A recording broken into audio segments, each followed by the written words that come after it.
I am a 26 years old female.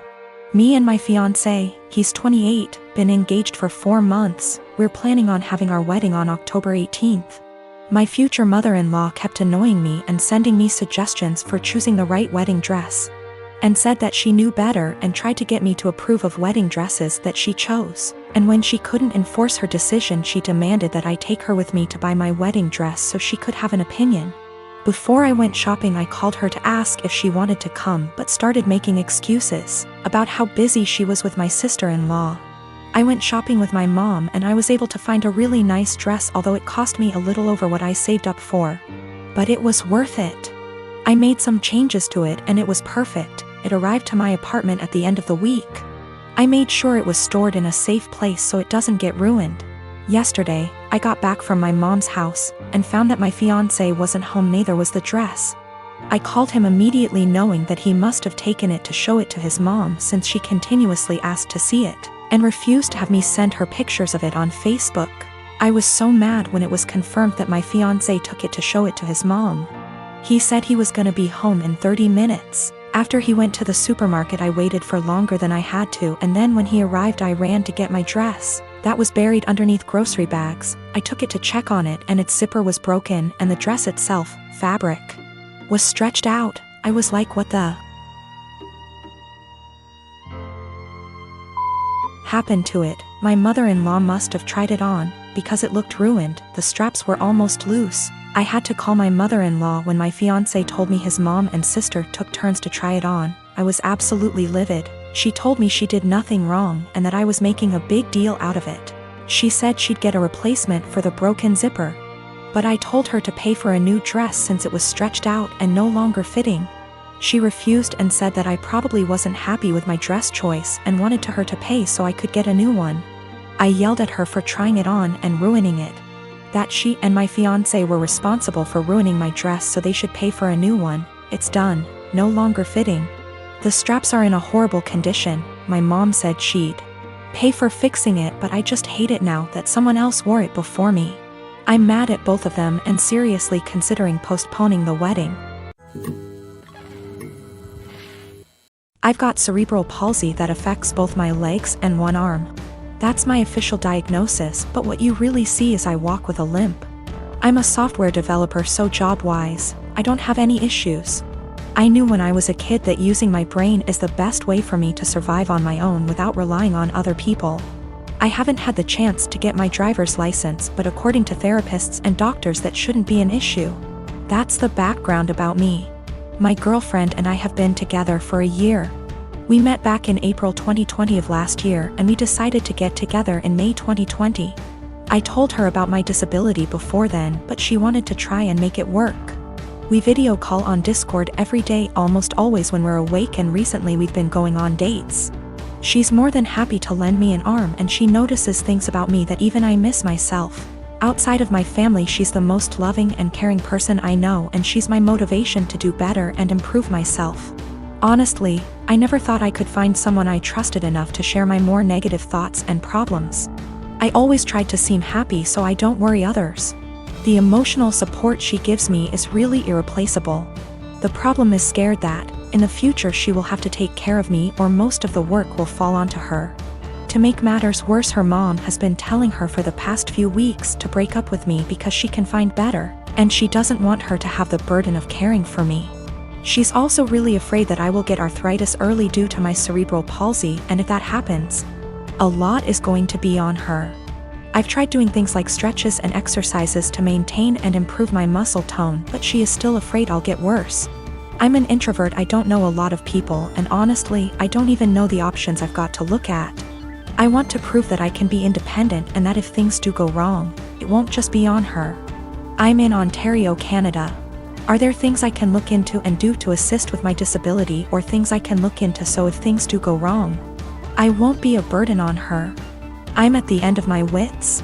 I've never really hated my disability, but I've always kept myself going by tempering my expectations and thinking, my disability is going to make it really hard to find someone, and she's the first person to make me feel like, yeah, it doesn't matter. I want to do anything to show her that I won't hold her back in the future, but I'm out of ideas. Is there anything I can do? I don't want to worry anyone I'm with these issues, but I'm at the end of my wits. I don't even know if my relationship is lost, but I don't want this to happen again, and I want to know what I can do myself so I can reassure my partner, so they know I won't hold them back in the future. I don't know if there are things I can look into to better plan my future so it's not a concern for my partner. The worst part is, I've always thought my disability doesn't matter. But with all of this happening, it's really hard to convince myself otherwise. My girlfriend, Rose, and I have been together for 4 years, and she is 5 months pregnant with our first child.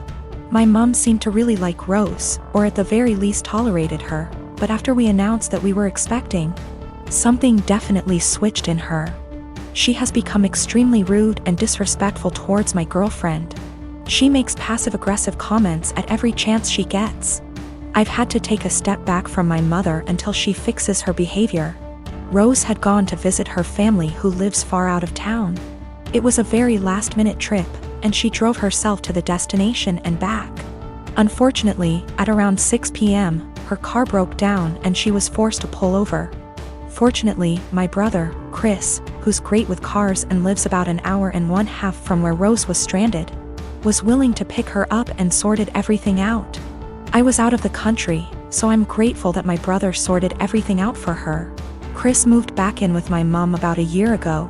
Obviously, the situation wasn't the best, especially considering the tension between Rose and my mom that exists for no particular reason.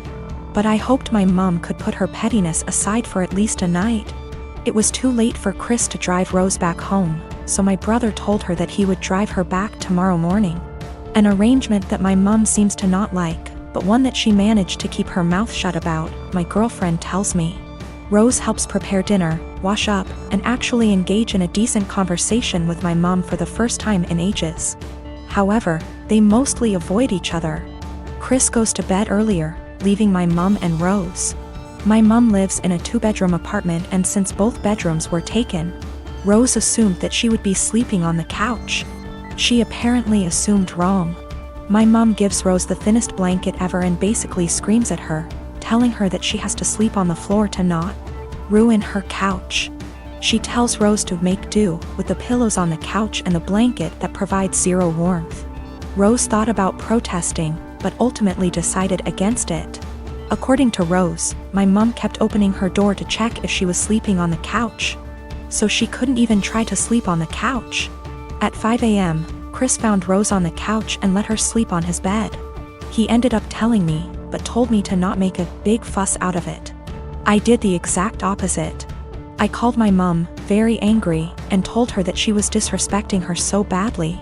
She tried to defend herself by saying that she didn't harm the baby, and it's okay for pregnant women to sleep on the floor. But I refused to hear any of it. Chris agrees with me, but told me that I shouldn't make it a fight. I feel like I'm losing my mind. My husband Nick was married to his first wife Vanessa for 5 years, and they had 2 amazing kids, Luke and Lila. Sadly, Vanessa died in an accident 11 years ago when the kids were very young. I started dating Nick 8 years ago, and we started off very slowly for obvious reasons. Nick has always been a little more distant than anyone I'd ever been with. But he and the kids lost Vanessa so young that I understood it. After 3 years of dating, Nick asked me to marry him and I moved in. I've always had a really great relationship with Luke and Lila, and they were happy for me to marry their dad. I had wanted an actual wedding, nothing big. But Nick really didn't want one, so we got married at the courthouse with just Luke and Lila present. We had a really fast engagement, but it worked for all of us. I have loved being Luke and Lila's stepmom and officially adopted them after I found out I was pregnant with our son, Casey. The kids have been so great with Casey and help out so much. Nick was wonderful during the pregnancy and had always been a really loving dad and husband. But Nick has been pulling away a lot the last few months. He's been even more distant than usual and working late nights and going away with friends almost every weekend. I've tried talking to him, but he's been impatient with both me and the kids. I found out I was pregnant in June and am now 21 weeks pregnant with a girl. The kids are excited to have a little sister, but Nick just seems so indifferent to everything and everyone. He's been missing soccer games, Lila's birthday, doctor's appointments, etc. Casey is too young to notice, but Luke and Lila are so hurt by their dad's absence. These kids are so good and they lost their mom so young, and I'm infuriated that Nick is ignoring the kids like this. Last week, I finally sat Nick down and told him that he needs to stop disappearing and be more present in our lives. We're going to have another child soon, and before we know it, Luke and Lila will be grown up and going to college. After an hour of arguing, he screamed at me that he wished Vanessa was still alive and that I had switched places with her and died instead. He also threw in some awful comments that I need to stop pretending I'm Luke and Lila's real mom and that I'm only half the mom Vanessa was. The final straw was him saying that he never even wanted any kids with me, but did it so I'd keep busy and leave him alone. I'm so beyond hurt right now. I know I'm just his second choice, but I've always tried to honor Vanessa and tell Luke and Lila how lucky they were to have her as their mom. I love all of our kids more than anything, and I'm just so heartbroken. Nick barely pays attention to Casey now and doesn't even acknowledge the pregnancy. He somewhat apologized this weekend and took all 3 kids to lunch, but he won't even look me in the eye. He seems like he wants to talk, but he doesn't say anything, and I'm too upset to even be near him. I'm not sure where to go from here. Honestly, I can't even be around Nick right now, and if there weren't any kids involved, I'd leave and never look back. I'm not sure if he's cheating or the thought of a 4th child is stressing him out. But I'm devastated and not sure how or why I should save this marriage, besides doing it for the kids.